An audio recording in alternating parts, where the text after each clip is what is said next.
Big Boss Kannada 12 mid week elimination update. ಈ ವಾರ big boss ಮನೆಯಲ್ಲಿ ನಡೆಯುತ್ತಿರುವ ಅನಿರೀಕ್ಷಿತ ಮಿಡ್ ವೀಕ್ ಎಲಿಮಿನೇಷನ್ ಬಗ್ಗೆ ಈ ವರದಿ ತಿಳಿಸುತ್ತದೆ. ಅದರ ಪ್ರಮುಖ ಅಂಶಗಳು ಇಲ್ಲಿವೆ. 1. ಎಲಿಮಿನೇಷನ್ ಪ್ರಕ್ರಿಯೆ. ಈ ಬಾರಿ ನಾಮಿನೇಷನ್ ಮತ್ತು ಎಲಿಮಿನೇಷನ್ ತುಂಬಾ ವಿಭಿನ್ನವಾಗಿದೆ.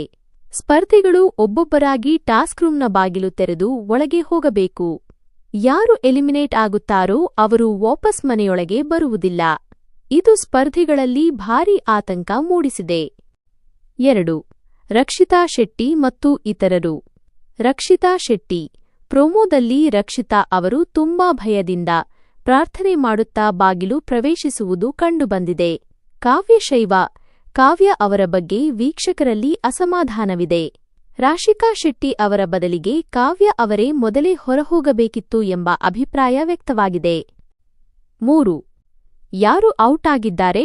ಸೋಷಿಯಲ್ ಮೀಡಿಯಾದಲ್ಲಿ ಹರಿದಾಡುತ್ತಿರುವ ಸುದ್ದಿಯ ಪ್ರಕಾರ ಈ ಮಿಡ್ ವೀಕ್ ಎಲಿಮಿನೇಷನ್ನಲ್ಲಿ ಧ್ರುವಂತ್ ಅವರು ಮನೆಯಿಂದ ಹೊರಬಿದ್ದಿದ್ದಾರೆ ಎನ್ನಲಾಗುತ್ತಿದೆ.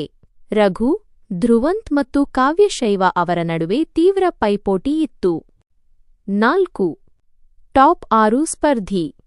ಸದ್ಯದ ಮಾಹಿತಿಯ ಪ್ರಕಾರ ಧನುಷ್ ಗೌಡ ಅವರು ಈಗಾಗಲೇ ಟಾಪ್ 6 ಹಂತಕ್ಕೆ ತಲುಪುವಲ್ಲಿ ಯಶಸ್ವಿಯಾಗಿದ್ದಾರೆ.